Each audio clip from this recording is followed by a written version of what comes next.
ಈಗ ನಮ್ಮ ಜೊತೆ ಇದ್ದಾರೆ ಯು ಶ್ರೀನಿವಾಸ್ ಭಟ್ ಅವರು KS ಹೆಗ್ಡೆ ಮೆಡಿಕಲ್ ಕಾಲೇಜಿನಲ್ಲಿ ಮನಃಶಾಸ್ತ್ರ ವಿಭಾಗದಲ್ಲಿ ಕೆಲಸ ಮಾಡ್ತಾ ಇದ್ದಾರೆ. ನಮಸ್ಕಾರ ಡಾಕ್ಟರ್. ನಮಸ್ಕಾರ ಡಾಕ್ಟ್ರೆ. ಸಾಮಾನ್ಯವಾಗಿ ಮನುಷ್ಯನಿಗೆ ನೆನಪಿನ ಶಕ್ತಿ ಅನ್ನುವಂಥದ್ದು ಬಹಳ ಮುಖ್ಯ ಅನ್ನುವಂಥದ್ದು ಎಲ್ಲರಿಗೂ ಗೊತ್ತಿದ್ದ ವಿಷಯ. ಈ ನೆನಪಿನ ಶಕ್ತಿ ಅಂದರೆ ಏನು, ಇದು ಹೇಗೆ ಹೆಚ್ಚು ಕಮ್ಮಿ ಆಗ್ತದೆ ಅನ್ನುವಂಥದ್ದು? ನೆನಪು ಅನ್ನುವಂಥದ್ದು ಮನುಷ್ಯನಿಗೆ ತುಂಬ ವಿಶೇಷವಾಗಿರುವಂಥ ಒಂದು ಶಕ್ತಿ ಮತ್ತು ಇತರ ಪ್ರಾಣಿಗಳಿಗೆ ಹೋಲಿಸಿದರೆ ನಮ್ಮಲ್ಲಿ ನೆನಪಿನ ಶಕ್ತಿ ಹೆಚ್ಚು.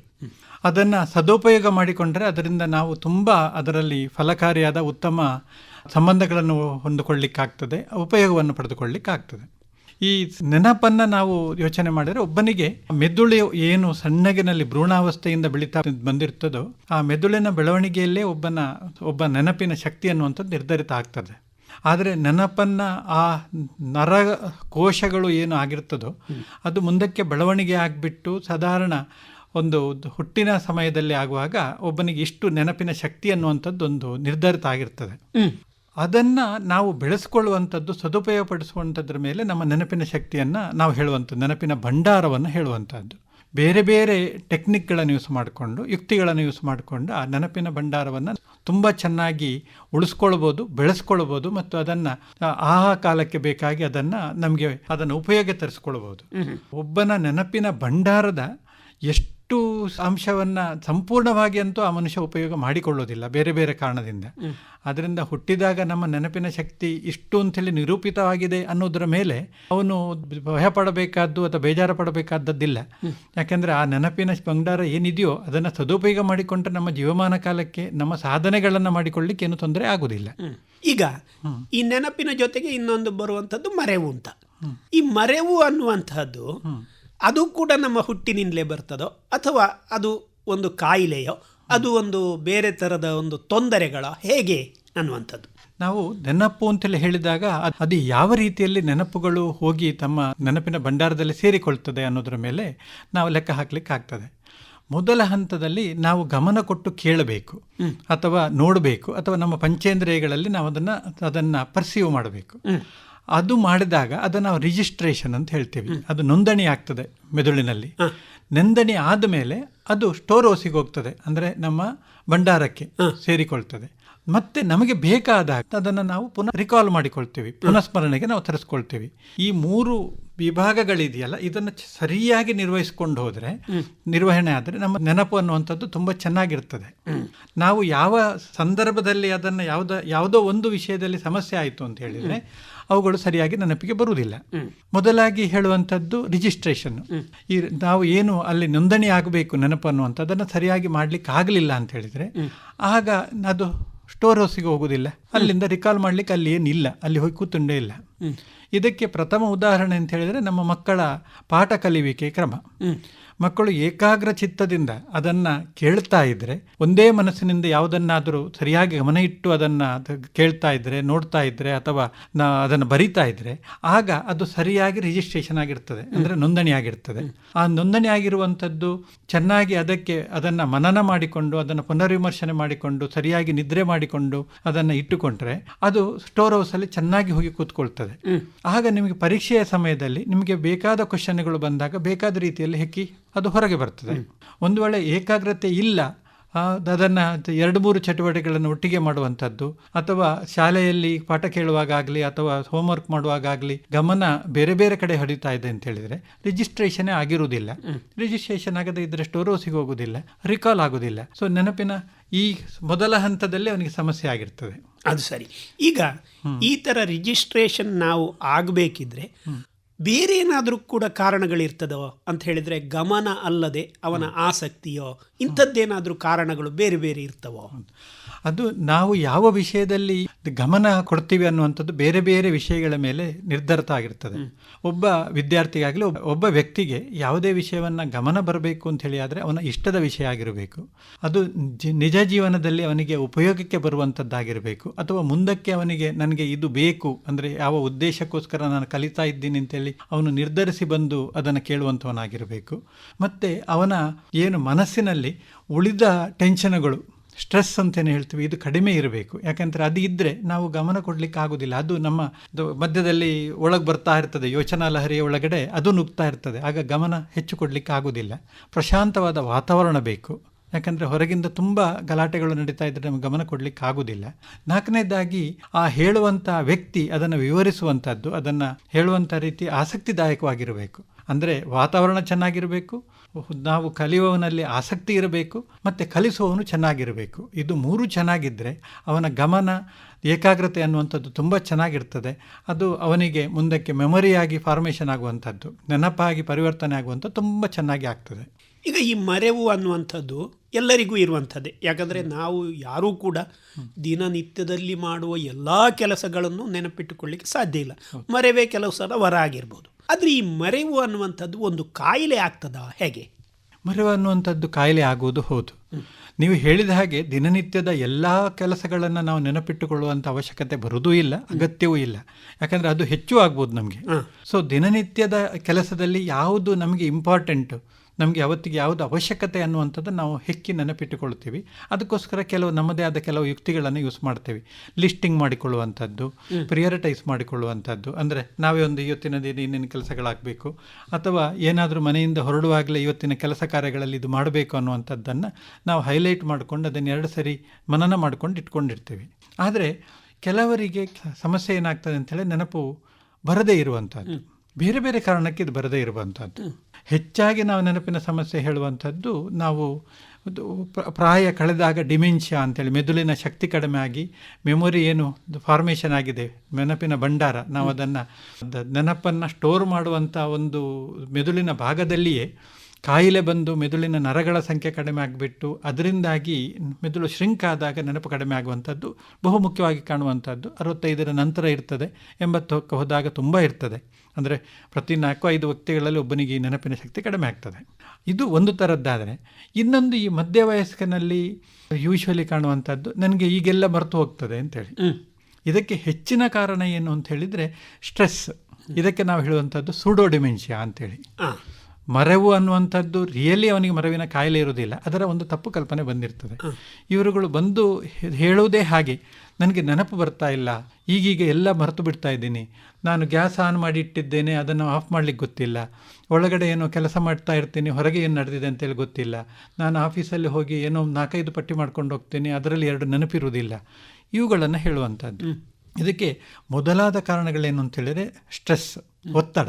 ಈ ಒತ್ತಡದಲ್ಲಿ ಕೆಲಸ ಮಾಡ್ತಾ ಇರುವಾಗ ಅವರಿಗೆ ಏನು ಯಾವುದು ಪ್ರಮುಖವಾಗಿ ಮಾಡಬೇಕು, ಯಾವುದನ್ನು ಮಾಡಿಟ್ಟಿದ್ದೀನಿ ಅನ್ನುವಂಥದ್ದು 2ನೇದ್ದು 3ನೇದ್ದು 4ನೇದ್ದು ಕೆಲಸಗಳ ಮಧ್ಯದಲ್ಲಿ ಮರೆತು ಹೋಗಿಬಿಡ್ತದೆ. ಮೊದಲನೇದ್ದು ಏನು ಮಾಡ್ತಾ ಇದ್ದೀನಿ ಅಂತೇಳಿ ಮಲ್ಟಿಪಲ್ ಜಾಬ್ಸ್ಗಳನ್ನು ಮಾಡ್ತಾ ಇರ್ತಾರೆ, ಅಥವಾ ಮಲ್ಟಿಪಲ್ ಥಿಂಕಿಂಗ್ ಪ್ರೊಸೆಸ್ ನಡೀತಾ ಇರ್ತದೆ, ಅಥವಾ ಒಂದು ಬ್ಯಾಕ್ಗ್ರೌಂಡಲ್ಲಿ ಇನ್ನೊಂದು ಯೋಚನೆಗಳು ಬರ್ತಾ ಇದ್ದಾರೆ. ಅಂದರೆ ಮನೆಯಲ್ಲೇನೋ ಗಂಡ ಹೆಂಡತಿ ಜಗಳ ಮಾಡಿರ್ಬೋದು, ಅಥವಾ ಮಕ್ಕಳದ್ದೊಂದು ಅನಾರೋಗ್ಯ ಇರ್ಬೋದು, ಅಥವಾ ಅತ್ತೆಯದ್ದು ನೋಡಿಕೊಳ್ಳುವಂಥದ್ದು ಇರ್ಬೋದು, ಏನೋ ಒಂದು ವಿಚಾರಗಳು ನಡೀತಾ ಇರ್ತದೆ. ಅದರ ಮಧ್ಯದಲ್ಲಿ ಆಫೀಸಿಗೆ ಬಂದಿರ್ತಾರೆ. ಆಫೀಸಲ್ಲಿ ಕೆಲಸ ಮಾಡುವಾಗ ಬೇಗನೆ ನೆನಪಾಗೋದಿಲ್ಲ, ಲೆಕ್ಕ ಹಾಕುವಾಗ ತಪ್ಪಿ ಹೋಗ್ತದೆ, ಅಥವಾ ಹಿಂದಿನದ್ದು ಎಲ್ಲವನ್ನು ಸಿಸ್ಟಮನ್ನು ನೋಡಿಕೊಂಡು ತಿಳ್ಕೊಂಡು ಒಂದು ದೊಡ್ಡ ಪ್ರೊಸೆಸ್ ಒಂದು ನಾವು ಪಾಸ್ ಮಾಡಬೇಕಿರ್ತದೆ, ಅದಕ್ಕೆ ಬೇಕಾದ್ದನ್ನು ತೆಗೆದುಕೊಳ್ಳಿಕ್ಕಾಗೋದಿಲ್ಲ. ನಮ್ಮ ಯೋಚನೆ ನಿಧಾನ ಆಗ್ತದೆ, ಮತ್ತು ಹಿಂದುಗಡೆ ಇರುವಂಥ ಇನ್ನೊಂದು ಯೋಚನೆ ನಡೀತಾ ಇರೋದ್ರಿಂದ ಬೇಕಾದ್ದನ್ನು ನಮಗೆ ಏನು ಯೋಚನೆ ಮಾಡಿ ಒಂದು ಡಿಸಿಷನ್ ಮಾಡಬೇಕು ಅದಕ್ಕೆ ಕಷ್ಟ ಆಗ್ತದೆ. ಅದರಿಂದಾಗಿ ಮರೆತು ಹೋಗೋದಲ್ಲ, ಅದು ಅವರಿಗೆ ಈ 2-3 ವಿಷಯಗಳನ್ನು ಒಟ್ಟಿಗೆ ಯೋಚನೆ ಮಾಡುವಾಗ ಆ ಕಾನ್ಸಂಟ್ರೇಷನ್ ಕೊಡಲಿಕ್ಕೆ ಆಗೋದಿಲ್ಲ, ಪ್ರಿಯಾರಿಟೈಸ್ ಮಾಡಲಿಕ್ಕೆ ಆಗೋದಿಲ್ಲ. ಅದರಿಂದಾಗಿ ಏನಾಗ್ತದೆ, ಯಾವತ್ತೋ ಮಾಡುವ ಕೆಲಸ ಯಾವತ್ತೋ ಆಗಿಬಿಡ್ತದೆ, ಅಥವಾ ಮರೆತು ಹೋಗಿಬಿಡ್ತದೆ. ಆದರೆ ಇನ್ನು ರಿಯಾಲಿಟಿ ಸತ್ಯದಲ್ಲಿ ಅದು ಡಿಮೆನ್ಷಿಯಾ ಆಗಿರೋದಿಲ್ಲ. ಎಲ್ಲ ನರಕೋಶಗಳು ಭದ್ರವಾಗಿ ಇರ್ತದೆ, ಅವನ ನೆನಪಿನ ಶಕ್ತಿ ಮತ್ತು ನೆನಪಿಟ್ಟುಕೊಳ್ಳುವಂಥ ಶಕ್ತಿ, ರಿಕಾಲ್ ಮಾಡುವಂಥ ಶಕ್ತಿ ಎಲ್ಲವೂ ಸರಿ ಇರ್ತದೆ. ಈ ಡಿಸ್ಟ್ರಾಕ್ಷನ್ಗಳನ್ನು, ಒತ್ತಡಗಳನ್ನು ನಾವು ಕಡಿಮೆ ಮಾಡಿದರೆ ಅವನಿಗೆ ಪುನಃ ಅದೇ ರೀತಿಯಲ್ಲಿ ಕೆಲಸ ಮಾಡಲಿಕ್ಕೆ ಆಗ್ತದೆ. ಸರಿ, ಸುಡೋ ಡಿಮೆನ್ಷಿಯಾ ಅಂತ ನೀವೇನು ಹೇಳ್ತೀರಿ, ಇದು ಮಕ್ಕಳಲ್ಲಿ ಕಂಡು ಬರ್ತದೋ ಹೇಗೆ? ಮಕ್ಕಳಲ್ಲಿ ಮಕ್ಕಳಲ್ಲಿ ಕಡಿಮೆ ಅಂತೇಳಿ ಯಾಕೆ ಹೇಳ್ತಾ ಇದ್ದೆ ಅಂದರೆ, ಮಕ್ಕಳಲ್ಲಿ ನಾವೇನು ಸ್ಟ್ರೆಸ್ ಅಂತ ಹೇಳುವಂಥ ಏನು ವಿಚಾರಗಳಿದೆಯೋ, ದೊಡ್ಡವನಾಗ್ತಾ ಹೋದೆ ಕಂಡು ಬರುವಂಥ ಸ್ಟ್ರೆಸ್ಗಳು ಮಕ್ಕಳಲ್ಲಿ ಕಡಿಮೆ. ಮಕ್ಕಳ ಸ್ಟ್ರೆಸ್ಗಳು ಯೂಶ್ವಲಿ ಸಣ್ಣದಿರ್ತವೆ, ಇಷ್ಟು ಬಲಾತ್ಕಾರವಾಗಿ ಬರುವುದಿಲ್ಲ. ಇನ್ನೊಂದು ಏನು ಅಂತ ಹೇಳಿದರೆ, ಮಕ್ಕಳಲ್ಲಿ ಕಂಡು ಬರುವಂಥದ್ದು ನಿಮಗೆ ಎದುರುಗಡೆಗೆ ಕಾಣಿಸ್ತಾ ಇರ್ತದೆ ಆ ಒತ್ತಡಗಳು ಏನು ಅಂತೇಳಿ. ಅವರಿಗೆ 2 ಕೆಲಸಗಳನ್ನು ಮಾಡಲಿಕ್ಕೆ ಆಗೋದಿಲ್ಲ ಅನ್ನುವಂಥದ್ದು ಎಲ್ಲರಿಗೂ ಗೊತ್ತಿರುವಂಥದ್ದು. ಒಂದು ಕೆಲಸವನ್ನು ಒಂದು ಸರಿ ಮಾಡಬೇಕು. ನೀವು TV ನೋಡಿಕೊಂಡು ಬರಿತೀನಿ ಅಂತ ಹೇಳಿದರೆ ಒಂದ ಟಿವಿ ಒಂದ ಬರೆಯುವುದು, ಇಲ್ಲ ಟಿವಿ ಬರೆಯೋದ್ರೊಳಗೆ ಹೋಗ್ತದೆ, ಇಲ್ಲ ಬರೆಯುವುದು ನಿಧಾನ ಆಗ್ತದೆ. ಅಥವಾ ನಾನು ಹಾಡು ಕೇಳ್ಕೊಂಡು ಮಾಡ್ತೀನಿ, ಅಥವಾ ನಾನು ಒಂದು ಕಡೆಯಲ್ಲಿ ಮನೆಯ ಕೆಲಸಗಳನ್ನು ಮತ್ತೆ ಮಾಡಿಬಿಟ್ಟು ನಾನು ಹೋಮ್ವರ್ಕನ್ನು ಅದರ ನಂತರ ಮಾಡ್ತೀನಿ ಅಂತೇಳಿ ಹೊರಟಾಗ ಎರಡನ್ನ ಮಿಕ್ಸ್ ಮಾಡಲಿಕ್ಕೆ ಹೋದಾಗ ಕಾನ್ಸಂಟ್ರೇಷನ್ ಆಗದೇ ಆಗುವಂಥದ್ದು. ಈ ಪ್ರೊಸೆಸ್ಸಿಗೆ ನಾವು ಸೂಡೋ ಡಿಮೆನ್ಷಿಯಾ ಅಂತೇಳಿ ಹೇಳೋದಿಲ್ಲ, ಇದು ಮಕ್ಕಳಲ್ಲಿ ಗಮನ ಕಡಿಮೆ ಆಗಿಬಿಟ್ಟು ಆಗ್ತಾ ಇರುವಂಥ ತೊಂದರೆಗಳು ಅಂತೇಳಿ ಹೇಳ್ತೇವೆ. ಮಕ್ಕಳಿಗೆ ಆದಷ್ಟು ಎರಡು ಕೆಲಸಗಳನ್ನು ಒಟ್ಟಿಗೆ ಬಿಡಬೇಡಿ, ಮಾಡಲಿಕ್ಕೆ ಪ್ರಯತ್ನ ಮಾಡ್ತಾರೆ, ಅದು ಒಂದೇ ಕೆಲಸವನ್ನು ಮಾಡಿ. ಹೋಮ್ವರ್ಕ್ ಮಾಡುವಾಗ ಉಳಿದ ಯಾವುದೇ ಡಿಸ್ಟ್ರಾಕ್ಷನ್ಗಳನ್ನು ಕೊಡಬೇಡಿ ಅವರಿಗೆ. ಫೋನ್ ತೆಗೆದು ಒಳಗಿಡಿ, ಟಿ ವಿ ಆಫ್ ಮಾಡಿ. ನೀವು ಮನೆಯವರುಗಳು ಯಾವುದನ್ನು ಯೂಸ್ ಮಾಡಬೇಡಿ, ಆ ಫೋನ್ಗಳನ್ನಾಗಲಿ ಟಿ ವಿಯನ್ನಾಗಲಿ ನೀವು ನೋಡಿಕೊಂಡು ಅವರಿಗೆ ನೋಡಲಿಕ್ಕೆ ಹೇಳಬೇಡಿ. ಮಕ್ಕಳು ಓದ್ತಾ ಇರುವಾಗ ನೀವು ಓದ್ತಾ ಇರಿ, ಮಕ್ಕಳು ಲೆಕ್ಕ ಮಾಡುವಾಗ ನೀವು ಲೆಕ್ಕ ಮಾಡ್ತಾ ಇರಿ. ಅಂದರೆ ಒಟ್ಟಿಗೆ ಮಾಡ್ತಾ ಇದ್ದರೆ ಮಕ್ಕಳು ಗಮನ ಕೇಂದ್ರೀಕರಿಸಿ ಮಾಡ್ತಾರೆ, ಅದರಲ್ಲಿ ಅವರಿಗೆ ನೆನಪು ಚೆನ್ನಾಗಿರ್ತದೆ. ಶಾಲೆಯಲ್ಲೂ ಅಷ್ಟೇ, ನಾವು ಶಾಲೆಯಲ್ಲಿ ಫೋನು ತೆಗೆದುಕೊಂಡು ಹೋಗೋದು ಬೇಡ ಅನ್ನೋದಕ್ಕೆ ಎರಡು ಕಾರಣ ಇದೆ. ಒಂದು, ಅಲ್ಲಿ ಶಾಲೆಯಲ್ಲಿ ತೊಂದರೆ ಆಗ್ತದೆ ಅಂಥೇಳಿ. ಅದಕ್ಕಿಂತ ದೊಡ್ಡ ವಿಚಾರ ಏನು ಅಂತೇಳಿದರೆ, ಫೋನು ಚೀಲದಲ್ಲಿದ್ದರೆ ಅವನ ಚಿಂತನೆ ಫೋನ್ ಯಾವಾಗ ಬರ್ತದೆ, ಫೋನ್ ಯಾವಾಗ ನೋಡುವುದು ಅನ್ನುವಂಥದ್ದು ಒಂದು ಡಿಸ್ಟ್ರಾಕ್ಷನ್ ಇರ್ತದೆ. ಈ ಚಿಂತನೆ ಅನ್ನುವಂಥದ್ದು ಅವನ ಓದುವಿಕೆಗೆ ತೊಂದರೆ ಕೊಡ್ತದೆ. ಯಾವತ್ತು ಇದು ಇಲ್ಲವೇ ಇಲ್ವಾ, ನನಗೆ ಸಿಗೋದಿಲ್ಲ, ಅದು ಇಲ್ಲ ನನ್ನ ಹತ್ರ ಅಂತ ಹೇಳಿದೆಯೋ, ಅವನಿಗೆ ಪಾಠ ಕೇಳುವಂಥ ಗಮನ ಹೆಚ್ಚು ಬರ್ತದೆ. ಸರಿ, ಈಗ ಈ ರೀತಿಯ ಒಂದು ಎರಡು ಕೆಲಸಗಳನ್ನು ಮಾಡದೆ ಒಂದೇ ಕೆಲಸ ಮಾಡಬೇಕಾದಂಥ ಒಂದು ವ್ಯವಸ್ಥೆ ಅಂತ ಹೇಳಿದ್ರಲ್ಲ ಮಕ್ಕಳಲ್ಲಿ, ಇದು ಯಾವ ಏಜಿನವರೆಗೆ, ಎಲ್ಲಿ ಯಾವ ಪ್ರಾಯದವರೆಗೆ ಈ ಥರ ಮಕ್ಕಳು ಈ ವ್ಯವಸ್ಥೆಯಲ್ಲಿ ಇರಬೇಕಾಗ್ತದೆ? ಇದಕ್ಕೆ ವಯಸ್ಸಿನ ನಿರ್ಬಂಧ ಏನಿಲ್ಲ ಅಂತ. ಯಾವಾಗಲೂ ನಾವು ಮುಂದಕ್ಕೂ ವಯಸ್ಸಾಗುವವರೆಗೂ ಅಥವಾ ಪ್ರಾಯ ಹೆಚ್ಚಾಗುವವರೆಗೂ, ಅಂದರೆ ನಾವು ಇಳಿ ವಯಸ್ಸಿನವರೆಗೂ ನಮಗೆ ಯಾವುದನ್ನು ತುಂಬ ಚೆನ್ನಾಗಿ ಕಲಿಬೇಕು, ಯಾವುದು ನಮಗೆ ತುಂಬ ಅವಶ್ಯಕತೆಯಿಂದ ನಾನು ರಸಗ್ರಹಣ ಮಾಡಬೇಕು, ಹಾಗಿದ್ದರೆ ನಾವು ಒಂದೇ ಕೆಲಸವನ್ನು ಒಂದು ಸರಿಗೆ ಮಾಡಬೇಕು. ಅದು ಸರಿ, ಅದು ಮಾಡೋದಿಲ್ವಾ? ಎಕ್ಸೆಪ್ಷನ್ಸ್ ಇದೆ. ಈಗ ಅಷ್ಟಾವಧಾನ ಕಾರ್ಯಕ್ರಮಗಳು ಅಂತೇಳಿ ಹೇಳ್ತೀವಿ, ಅವುಗಳಲ್ಲಿ ಡಿಸ್ಟ್ರಾಕ್ಷನ್ನೇ ಒಂದು ದೊಡ್ಡ ವಿಚಾರ. ಹೌದು, ಎರಡು ಕೆಲಸಗಳನ್ನು ಒಟ್ಟಿಗೆ ಮಾಡು, 3 ಕೆಲಸ ಒಟ್ಟಿಗೆ ಮಾಡು, 4 ಕೆಲಸ ಒಟ್ಟಿಗೆ ಮಾಡು ಅಂತೇಳಿ ಕೊಡ್ತೀವಿ. ಆದರೆ ಅದೊಂದು ಟ್ರೈನಿಂಗ್, ಅದೊಂದು ಸ್ಪೆಷಲೈಸೇಷನ್. ಅದು ಮಾಮೂಲಿ ಸಾಮಾನ್ಯ ಅಲ್ಲ, ಸಾಮಾನ್ಯನಿಗಲ್ಲ. ನಮಗೆ ಅದನ್ನು ಮಾಡಿಕೊಂಡು ಜೀವನ ಮಾಡಲಿಕ್ಕೆ ಹೊರಟದ್ದಲ್ಲ. ಅವರು ಅಷ್ಟಾವಧಾನಿಗಳಾಗಲಿ ಶತಾವಧಾನಿಗಳಾಗಲಿ ಅವರಿಗೆ ಅದೊಂದು ವೃತ್ತಿ, ಅದರಲ್ಲಿ ಜೀವನ ಮಾಡಿಕೊಂಡಿರುವಂಥದ್ದು, ಅದನ್ನು ಪ್ರಾಕ್ಟೀಸ್ ಮಾಡಿಕೊಳ್ತಾ ಇರ್ತಾರೆ. ಆದರೆ ನಮ್ಮ ನಿಜ ಜೀವನದ ದಿನನಿತ್ಯಗಳಿಗೆ ಆದಷ್ಟು ನಾವು ಒಂದು ಕೆಲಸವನ್ನು ಒಂದು ಸರಿ ಮಾಡ್ಕೊಂಡು ಹೋಗೋದೇ ಒಳ್ಳೆಯದು. ಅಂದರೆ ಏಕಾವಧಾನ, ಒಂದೇ ಕಡೆ. ಈಗ ಮಕ್ಕಳಲ್ಲಿ ನೀವು ಹೇಳಿದ್ರಿ ಅವರ ಕಾನ್ಸಂಟ್ರೇಷನ್ ಕಮ್ಮಿಯಾಗಿ ಈ ಥರ ಆಗ್ತದೆ. ಅದಲ್ಲದೆ ಬೇರೆ ಕಾರಣಗಳಿಂದ ನೆನಪಿನ ಶಕ್ತಿ ಕಮ್ಮಿ ಆಗುವಂಥದ್ದು ಉಂಟಾ? ಆಗುವಂಥದ್ದಿದೆ. ಒಂದು ಕೆಟಗರಿ ಏನು ಅಂತ ಹೇಳಿದರೆ, ಮೆದುಳಿನ ಬೆಳವಣಿಗೆ ಕಡಿಮೆ ಇದ್ದಾಗ, ಒಂದು ವೇಳೆ ಮೆದುಳಿನ ಶಕ್ತಿಯೇ ಕಡಿಮೆ ಇದ್ದರೆ, ಅದರಲ್ಲಿ ಪರ್ಟಿಕ್ಯುಲರ್ಲಿ ನೆನಪಿನ ಏರಿಯಾದಲ್ಲಿ ಎಲ್ಲಿ ಸ್ಟೋರ್ ಆಗಬೇಕು ಅಂಥ ಏರಿಯಾಗಳಲ್ಲಿ ಬೆಳವಣಿಗೆ ಸಂಪೂರ್ಣವಾಗಿ ಇಲ್ಲದಿದ್ದರೆ ಆಗ ನೆನಪು ಸ್ವಲ್ಪ ಕಡಿಮೆ ಇರ್ತದೆ. ನಾವು ಇದಕ್ಕೆ ವಿಶೇಷ ಚೇತನರು ಅಥವಾ ವಿಕಲಚೇತನರು ಅಂತೇಳಿ ಹೇಳ್ತೇವೆ. ಅಥವಾ ನಮ್ಮ ಭಾಷೆಯಲ್ಲಿ ಹೇಳೋದಿದ್ರೆ ಮೆಂಟಲ್ ರಿಟಾರ್ಡೇಷನ್ ಅಥವಾ ಇಂಟೆಲೆಕ್ಚುವಲ್ ಡೆವಲಪ್ಮೆಂಟಲ್ ಡಿಸಾರ್ಡರ್ ಅಂತ ಹೇಳ್ತೇವೆ. ಅಂದರೆ ಬುದ್ಧಿಮಾಂದ್ಯತೆ ಅಂತೇಳಿ ಕಾಮನ್ ಆಗಿ ಹೇಳೋದಿದೆ. ಇವರಲ್ಲಿ ಬುದ್ಧಿಶಕ್ತಿಯ ಪ್ರಮಾಣ ಯಾಕೆ ಕಡಿಮೆ ಇರ್ತದೆ ಅಂತ ಹೇಳಿದ್ರೆ, ನೆನಪಿನ ಶಕ್ತಿಯು ಕಡಿಮೆ ಇರ್ತದೆ, ಅದರ ಜೊತೆ ಉಳಿದ ಮೆದುಳಿನ ಅಂಶಗಳು ಸ್ವಲ್ಪ ಕಡಿಮೆಯಾಗಿ ಬೆಳವಣಿಗೆ ಕಂಡಿರುವುದರಿಂದ ಓವರಾಲ್ ಆಗಿ ಅವರ ನೆನಪು ಕಡಿಮೆ ಇರ್ತದೆ. ಈ ತಾಯಂದಿರು ನಮ್ಮ ಹತ್ರ ಹೆಚ್ಚಿನ ಬಾರಿ ಬಂದುಬಿಟ್ಟು ಅವನ ನೆನಪಿನ ಶಕ್ತಿ ಹೆಚ್ಚು ಮಾಡ್ತೀರಾ ಅಂತೇಳಿ ಕೇಳ್ತಾರೆ. ಈ ನೆನಪಿನ ಶಕ್ತಿಯನ್ನು ಹೆಚ್ಚು ಮಾಡುವಂಥದ್ದು ಅಸಾಧ್ಯ. ಯಾಕಂದರೆ ಮೆದುಳಿನ ಬೆಳವಣಿಗೆಯಲ್ಲೇ ಕುಂಠಿತ ಆಗಿರೋದ್ರಿಂದ ಮೆದುಳಿನಲ್ಲಿರುವಂಥ ನರಕೋಶಗಳನ್ನು ನಮಗೆ ಹೊಸದಾಗಿ ಸೃಷ್ಟಿಸಲಿಕ್ಕೆ ಸಾಧ್ಯ ಇಲ್ಲ, ಅದನ್ನು ಹೊಸದಾಗಿ ಬೆಳೆಸಲಿಕ್ಕೂ ಸಾಧ್ಯ ಇಲ್ಲ. ಹಾಗಿರುವಾಗ ಅವನ ಏನು ಮೆದುಳಿನ ಶಕ್ತಿ ಕಡಿಮೆ ಇದೆಯೋ ಅದನ್ನು ನಾವು ಒಪ್ಪಿಕೊಂಡು ಅದರ ಸದುಪಯೋಗ ಮಾಡುವಂಥದ್ದನ್ನು ಹೇಳಿಕೊಡ್ತೀವಿ ಅವರಿಗೆ. ಆದರೆ ನೆನಪನ್ನು ಹೆಚ್ಚು ಮಾಡುವಂಥ ವಿಧಾನಗಳು ಅಂತೇಳಿ ಹೇಳ್ತೀವಿ. ಅದಕ್ಕೆ ಗಿಡಮೂಲಿಕೆಗಳನ್ನು ಕೊಡುವಂಥದ್ದು, ಸ್ಪೆಷಲ್ ಮಾತ್ರೆಗಳನ್ನು ಕೊಡುವಂಥದ್ದು, ಇಂಜೆಕ್ಷನ್ ಕೊಡುವಂಥದ್ದು, ಇಂಥದ್ದೆಲ್ಲ ಪ್ರಯತ್ನಗಳು ನಡೀತಾ ಇದೆ. ಆದರೆ ಯಾವುದು ಒಳ್ಳೆಯ ಫಲಿತಾಂಶವನ್ನು ಕೊಟ್ಟಿಲ್ಲ, ನೆನಪನ್ನು ಹೆಚ್ಚು ಮಾಡುವಂಥ ಒಂದು ವಿಧಾನ ಬಂದಿಲ್ಲ. ಹಾಗಾದರೆ ನೆನಪನ್ನು ಹೆಚ್ಚು ಮಾಡುವ ಔಷಧಿಗಳು ಸ್ವಲ್ಪ ಇಲ್ಲ ಅಂತಲೇ ಹೇಳ್ಬೋದು ಅಂತ? ಇಲ್ಲ ಅಂತಲೇ ಹೇಳ್ಬೋದು, ಅಲ್ಲ ಹೆಚ್ಚಿನ ಮಟ್ಟಿಗೆ ಹೇಳ್ಬೋದು, ಅದೇ ಇಲ್ಲ ಅಂತ ಹೇಳಿ. ಯಾಕಂದ್ರೆ ಅದರ ಪ್ರಯತ್ನವೂ ಬೇಡ. ಯಾಕಂದ್ರೆ ಎಲ್ಲಿಯೋ ಎಕ್ಸಾಮ್ ಪರೀಕ್ಷೆಯ ಸಮಯದಲ್ಲಿ ಹೋಗ್ಬಿಟ್ಟು ಸಡನ್ ಆಗಿ ನನಗೆ ಸ್ವಲ್ಪ ನೆನಪೆಚ್ಚಿಸುವಂಥದ್ದು ಕೊಡಿ ಅಂತ ಹೇಳಿದ್ರೆ ಸಿಗೋದಿಲ್ಲ. ನಮ್ಮನ್ನೇ ಹೆಚ್ಚು ಮಾಡುವಂಥದ್ದಿದ್ರೆ ಡಾಕ್ಟರ್ಗಳೇ ನಾವೇ ಮಾತ್ರ ತಗೊಂಡು ಸರ್ವಜ್ಞರಾಗ್ಬೋದಿತ್ತಲ್ಲ. ಹೌದು. ಈಗ ಹಾಗಿದ್ರೆ ಈ ಮಕ್ಕಳ ಅಥವಾ ಬೆಳೆಯುವಾಗ ನೆನಪಿನ ಶಕ್ತಿಯನ್ನು ನಾವು ಹೆಚ್ಚಿಸಲಿಕ್ಕೆ ನಮ್ಮಷ್ಟಕ್ಕೆ ಏನಾದರೂ ಕೂಡ ಇದು ಮಾಡಲಿಕ್ಕೆ ಏನಾದರೂ ಕೂಡ ಸಾಧನಗಳುಂಟಾ? ಸಾಧನಗಳಿದೆ. ಅಂದರೆ ಅದು ಕಲಿಯುವಿಕೆ ವಿಧಾನಗಳಲ್ಲಿ ಬರ್ತದೆ. ಬಹುಶ್ರುತವಾಗಿ ಅದನ್ನು ಬಳಸಿಕೊಂಡು ಹೋಗುವಂಥದ್ದು ಬರ್ತದೆ. ಸಣ್ಣ ಮಕ್ಕಳಿಂದ ಹಿಡಿದು ದೊಡ್ಡವರಾಗುವವರೆಗೆ ಮಕ್ಕಳಿಗೆ ಸಿಗುವಂಥ ಮಕ್ಕಳಿಗೆ ಸ್ಟಿಮ್ಯುಲಸ್ಗಳು ಬೇಕು, ಪ್ರಚೋದನೆ ಬೇಕು. ಆ ಪ್ರಚೋದನೆ ಅನ್ನುವಂಥದ್ದನ್ನು ನಾವು ಹೆಚ್ಚು ಹೆಚ್ಚು ಕೊಡ್ತಾ ಹೋದ ಹಾಗೆ ಅವರಿಗೆ ಅದನ್ನು ಕಲಿಯುವಂಥ ಸಾಮರ್ಥ್ಯ ಹೆಚ್ಚಾಗ್ತದೆ. ಅಂದರೆ ಮಗು ಬರೀ ನಾವು ಮಾತಾಡಿದ್ದನ್ನು ಕೇಳೋದು ಮಾತ್ರ ಅಲ್ಲ, ಸಂಗೀತ ಒಂದು ಕಲಿಕೆ, ಓಡುವುದು ಒಂದು ಕಲಿಕೆ, ನಲಿಯುವುದು ಒಂದು ಕಲಿಕೆ, ನೋಡುವಂಥದ್ದು ಒಂದು ಕಲಿಕೆ, ಬೇರೆ ಬೇರೆ ಸ್ಥಳಕ್ಕೆ ಹೋಗುವಂಥದ್ದು ಕಲಿಕೆ, ಇನ್ನೊಬ್ಬರು ಮಾತಾಡೋದನ್ನು ನೋಡೋದನ್ನು ಒಂದು ಕಲಿಯೋದು. ಇದು ಸಣ್ಣ ಮಗುವಿನಿಂದ ಹಿಡಿದು ದೊಡ್ಡವನವರೆಗೂ ಅವರಿಗೆ ಪ್ರತಿಯೊಂದು ರೀತಿಯ ಅನುಭವಗಳನ್ನು ಮಾಡಿಕೊಟ್ರೆ ಏರಿಯಾದ ಜ್ಞಾನ ಅವರಲ್ಲಿ ಕೂಡಿಕೊಳ್ತದೆ. ಅದನ್ನು ಮಾಡುವಂಥದ್ದನ್ನು ಪ್ರಯತ್ನ ಮಾಡಬೇಕು.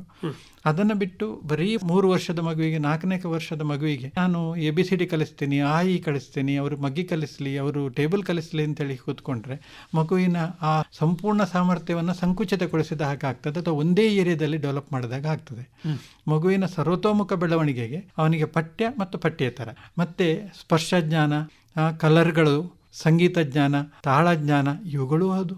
ನೃತ್ಯ, ಪಿಕ್ಚರ್, ಸ್ಟೋರೀಸ್ ಅಂದರೆ ಕತೆಗಳು, ಇದು ಹೌದು. ಮಗುವಾಗಿದ್ದಾಗ ಒಂದಷ್ಟು ಕತೆಗಳನ್ನು ಹೇಳಿಕೊಂಡು ಹೋದರೆ ಅಥವಾ ಬೆಳೀತಾ ಇರುವಾಗ ಒಂದಷ್ಟು ಕತೆ ಕಾದಂಬರಿಗಳನ್ನು ಓದಿದರೆ ಅವನ ಕಲ್ಪನಾ ಶಕ್ತಿ ತುಂಬ ಬೆಳೀತದೆ. ಅವನಿಗೆ ಆ ಅನುಭವಗಳು ನಮ್ಮ ಸೀಮಿತ ಅನುಭವಕ್ಕಿಂತ ಹೆಚ್ಚಿರ್ತದೆ. ಅವನನ್ನು ಬರೀ ಪೇಟೆಯ 4 ರೂಮಿನಲ್ಲಿ ಇಡುವುದಕ್ಕಿಂತ ಅವನ ಹಳ್ಳಿಗಳನ್ನು ತೋರಿಸಿ, ಬೆಟ್ಟಗುಡ್ಡಗಳನ್ನು ತೋರಿಸಿ, ಪ್ರಯಾಣಕ್ಕೆ ಕರ್ಕೊಂಡೋಗಿ ಎಲ್ಲದರಲ್ಲೂ ನಿಮ್ಮ ಕೆಲಸದಲ್ಲಿ ಅವನನ್ನು ಸೇರಿಸಿಕೊಳ್ಳಿ. ಆಗ ಅವನ ಅನುಭವಗಳು ಹೆಚ್ಚಾಗ್ತದೆ. ಕೃಷಿಯ ಮನೆಯಲ್ಲಿದ್ದರೆ ಕೃಷಿಯ ಪ್ರತಿಯೊಂದು ಅಂಗದಲ್ಲೂ ಈ ಮಕ್ಕಳನ್ನು ಸೇರಿಸಿಕೊಳ್ಳಿ. ಆಗ ಕೃಷಿಯ ಎಲ್ಲ ಅನುಭವಗಳು ಮಗುವಿನ ನೆನಪಿನಲ್ಲಿ ಉಳಿಯುತ್ತದೆ. ಇದು ಇವನಿಗೊಂದು ಬುದ್ಧಿವಂತಿಕೆ. ಇದರಿಂದಾಗಿ ಇನ್ನೊಂದು ಕಲೆಯಲ್ಲಿ ಹಾಳಾಗಲಿಲ್ಲ. ಅಂದರೆ ಈ ಸೀಮಿತ ನಾವು ಕಂಪ್ಯೂಟರ್ ಇದ್ದು ಅಥವಾ ನಮ್ಮ ಫೋನಿನ ಮೆಮೊರಿಗೆ ಅದನ್ನು ಹಾಕಬೇಡಿ. ಅದರೊಂದು ಸೀಮಿತವಾದ ಮೆಮೊರಿ ಇದೆ, ಅದರಲ್ಲೊಂದು 12 GB ರ್ಯಾಮ್ ಇದೆ, 64 GB ರ್ಯಾಮ್ ಇದೆ. ಅದರಲ್ಲಿ ಬರೀ ನೀವು ಸಂಗೀತವನ್ನು ಹಾಕಿಟ್ಟರೆ ಇನ್ನೊಂದು ಕಡೆಯಲ್ಲಿ ಅವೈಲೇಬಲ್ ಇಲ್ಲ ಅಂತೇಳಿ ಅಂದ್ಕೊಳ್ಬೇಡಿ.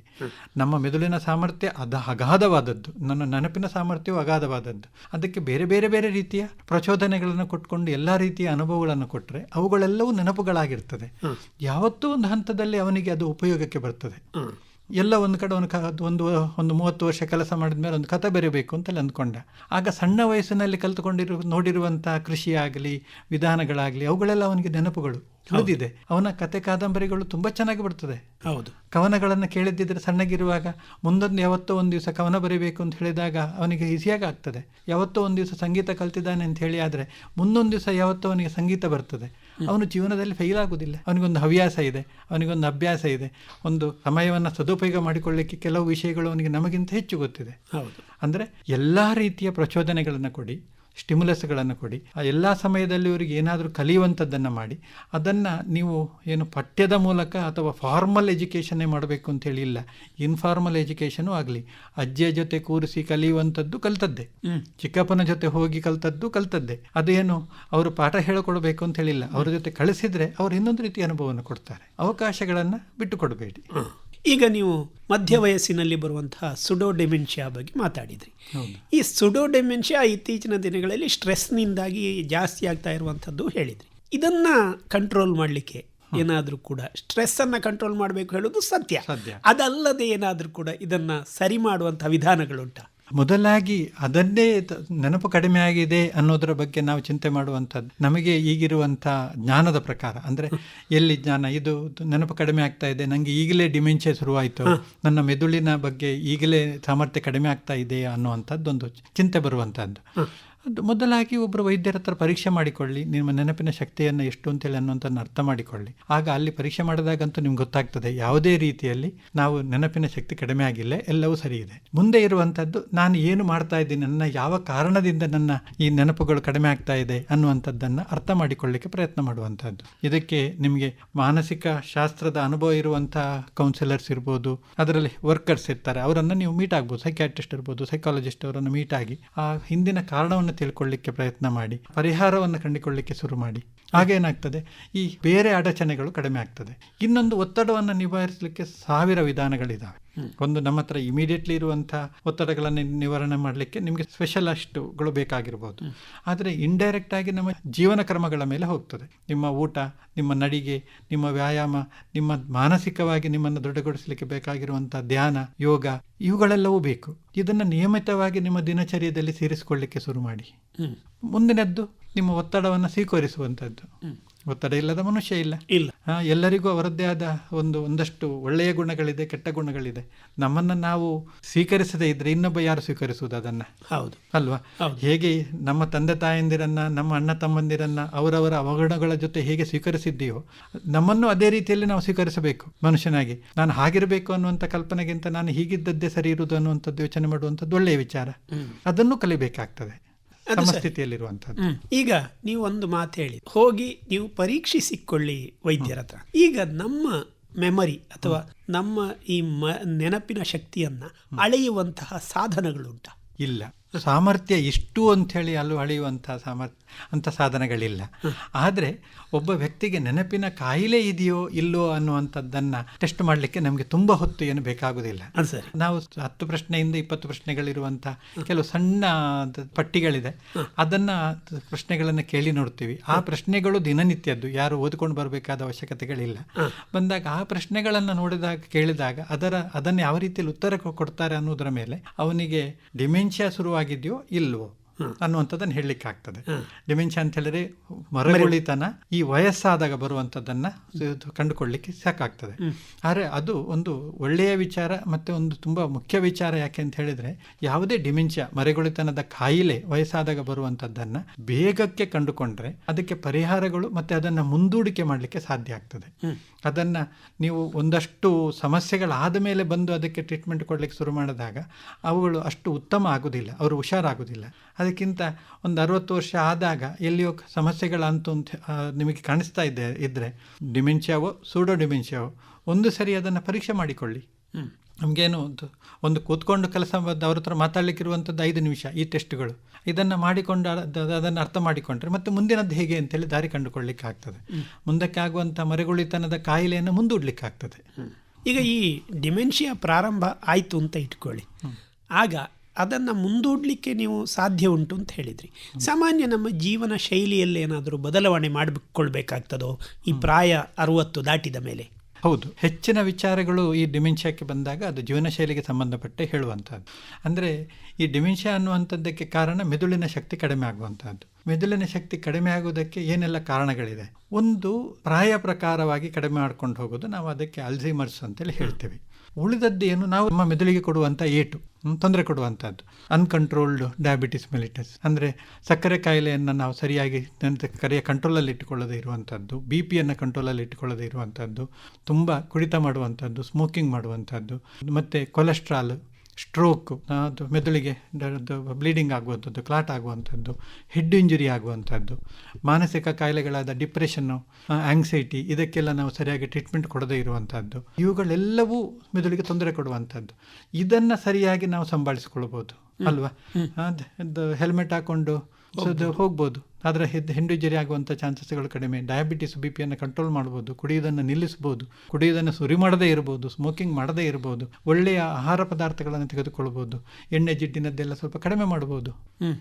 ಇದೆಲ್ಲ ಮಾಡಿದಾಗ ಈ ಡಿಮೆನ್ಷಿಯಾ ಬರುವಂಥ ಚಾನ್ಸಸ್ಗಳು ಕಡಿಮೆ ಆಗ್ತದೆ, ತೊಂದರೆಗಳು ಕಡಿಮೆ ಆಗ್ತದೆ.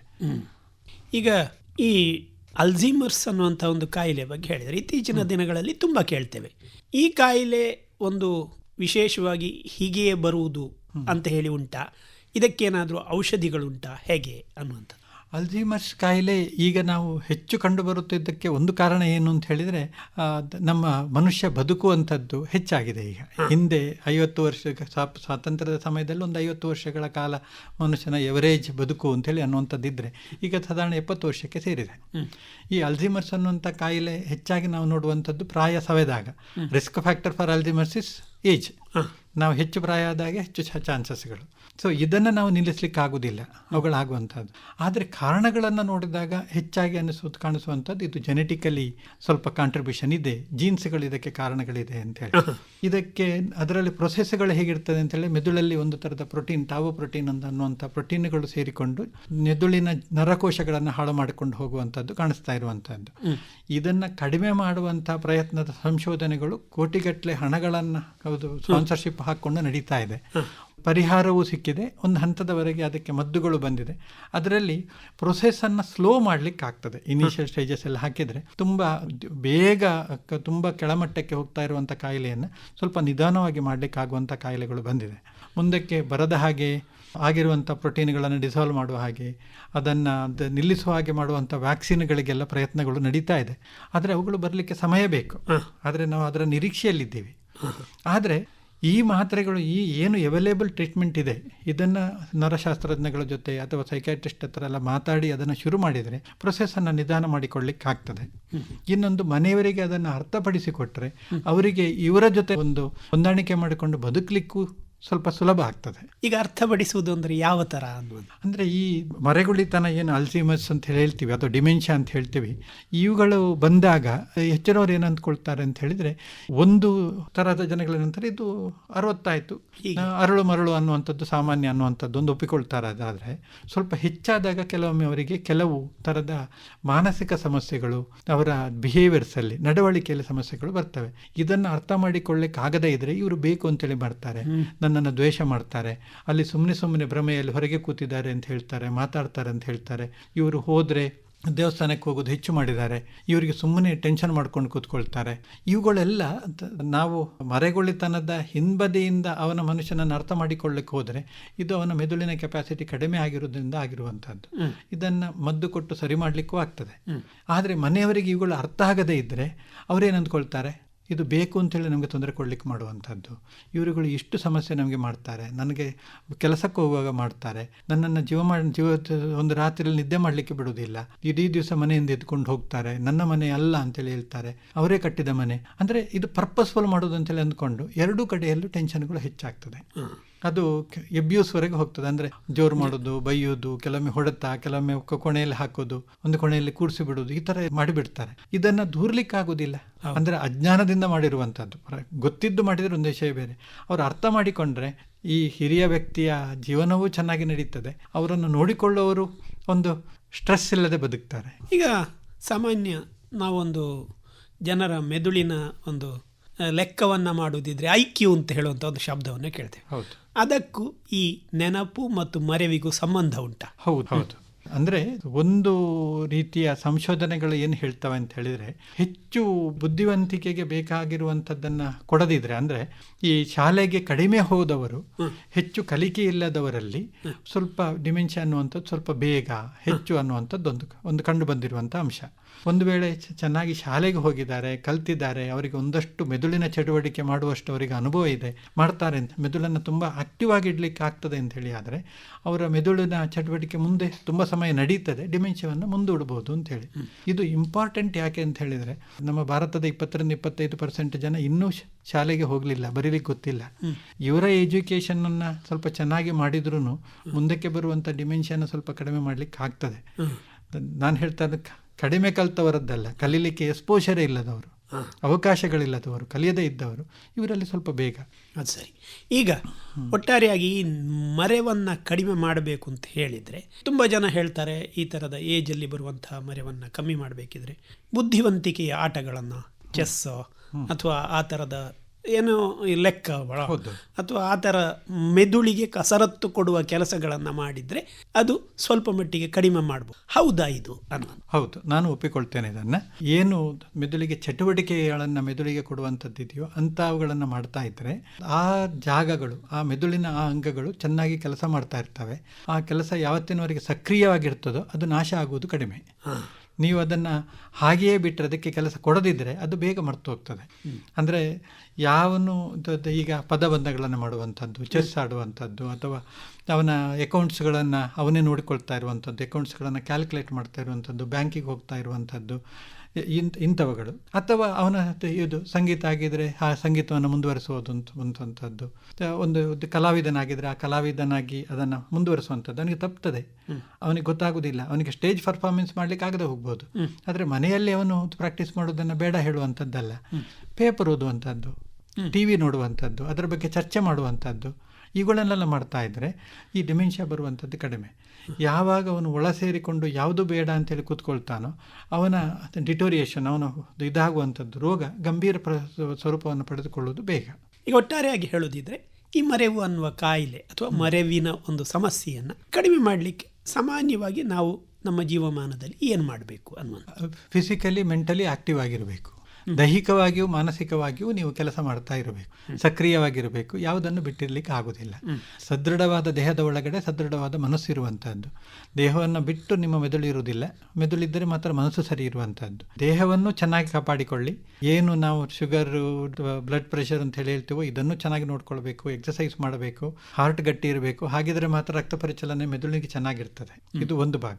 ಎರಡನೇದ್ದು ಮೆದುಳನ್ನು ಕಾಪಾಡಿಕೊಳ್ಳುವಂಥದ್ದನ್ನು ನೋಡ್ಕೊಳ್ಬೇಕು. ಆ ಮೆದುಳಿನ ಕಾಪಾಡಿಕೊಳ್ಳುವಂಥದ್ದು ಸಣ್ಣ ಮಕ್ಕಳಿಂದ ಇವತ್ತಿನವರೆಗೆ ಮೆದುಳಿಗೆ ಸಕಾರಣವಾಗಿ ಒಳ್ಳೆಯ ರೀತಿಯಲ್ಲಿ ಯೋಚನೆ ಮಾಡಲಿಕ್ಕೆ ಬಿಟ್ಟರೆ ಅದು ಒಳ್ಳೆಯದನ್ನು ಯೋಚನೆ ಮಾಡ್ತಾ ಇರ್ತದೆ. ಒಳ್ಳೆಯದನ್ನು ಯೋಚನೆ ಮಾಡಿದರೆ ನಾವು ನಮ್ಮ ಔಟ್ಲುಕ್ಕಲ್ಲಿ ನಾವು ಪಾಸಿಟಿವ್ ಥಿಂಕರ್ಸ್ ಆಗಿರ್ತೀವಿ.